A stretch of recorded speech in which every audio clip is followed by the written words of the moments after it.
Sara had started over so many times she had lost count of the starts.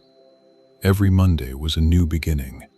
Every first of the month was a fresh page. Every birthday, every new year, every random Tuesday when she had read something inspiring and felt the familiar rush of this time is going to be different. She had begun again.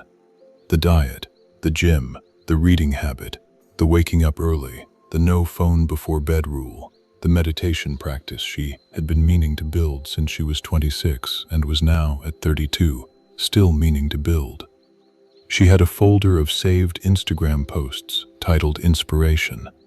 It had 237 posts in it, quotes about discipline, before and after photos, morning routine videos from people whose lives appeared to consist entirely of lemon water and journaling and being extraordinarily productive before 7 a.m. She saved them because they made her feel, for approximately 90 seconds, like she was the kind of person who did these things.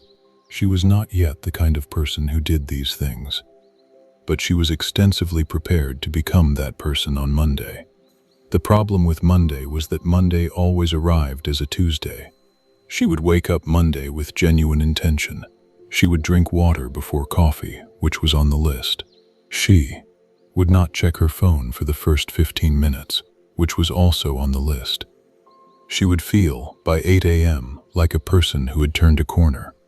By Wednesday, the corner had unturned. One bad night of sleep and the alarm was snoozed. One difficult day at work and the gym felt like cruelty. One evening, when she was tired and the couch was there and the phone was within reach and the inspiration folder had not been opened in 4 days.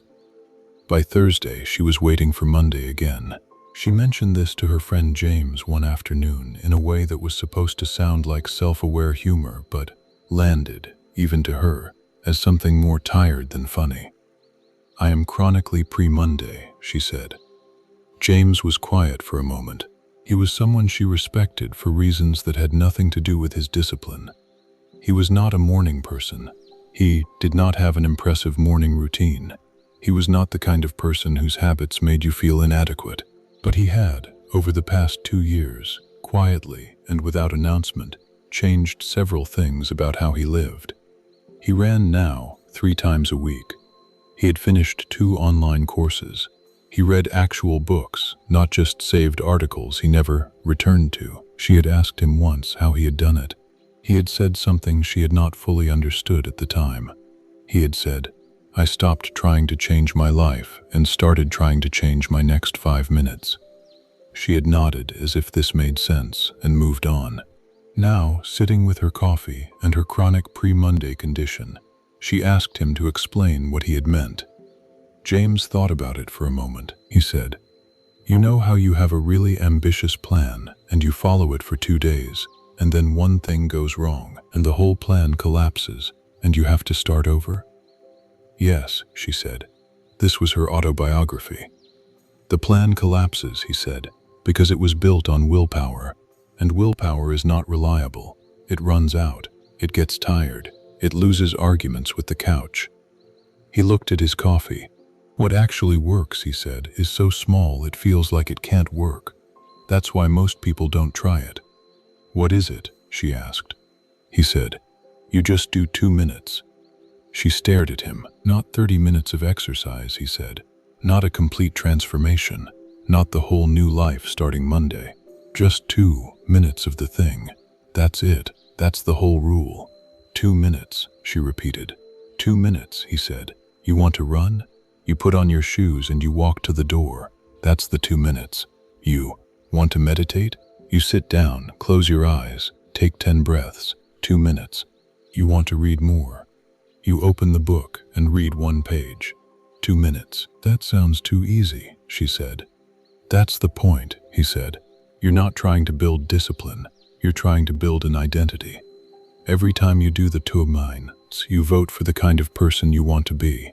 Enough votes and the identity shifts. And once the identity shifts, the behavior follows automatically." He looked at her. "Right now," he said, "you think of yourself as someone who is trying to get healthy. But you want to think of yourself as a healthy person. Those are different.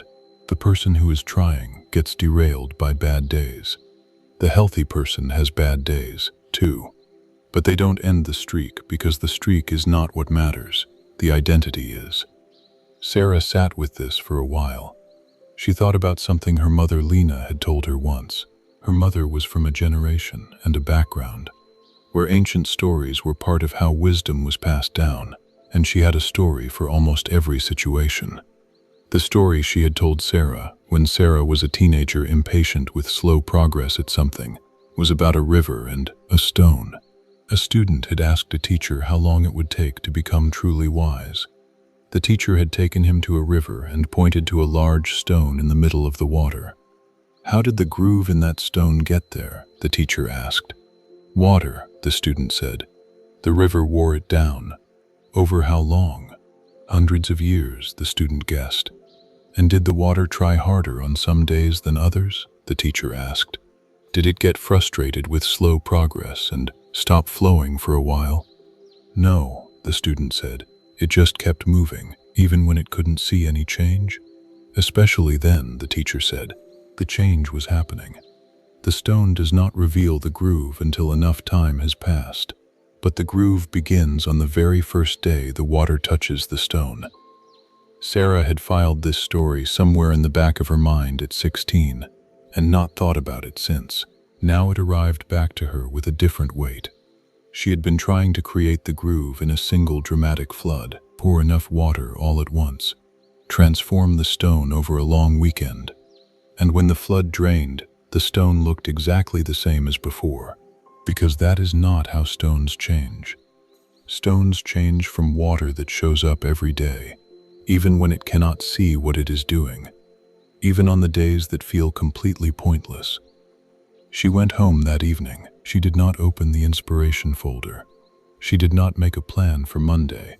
She changed into her gym clothes. She did not go to the gym. She walked to her front door. She opened it. She stepped outside. She walked for 2 minutes. Then she came back inside. She changed out of her gym clothes. She felt ridiculous. She also felt, in some small and hard-to-articulate way, like she had done something. The next day she walked for 2 minutes again, and the day after. On the 4th day she walked for 10 minutes because she was already outside and it seemed strange to stop so quickly.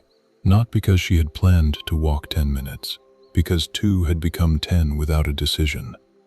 On the 8th day she jogged for 3 of the 10 minutes, not because she had decided to start jogging, because her body was warm and the sidewalk was there, and it happened before she had the chance to think about whether she was ready.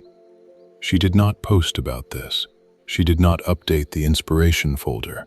She did not tell anyone she had started something, because she had learned from experience that the telling sometimes replaced the doing. She just kept showing up for 2 minutes. Some days 2 minutes was all it was.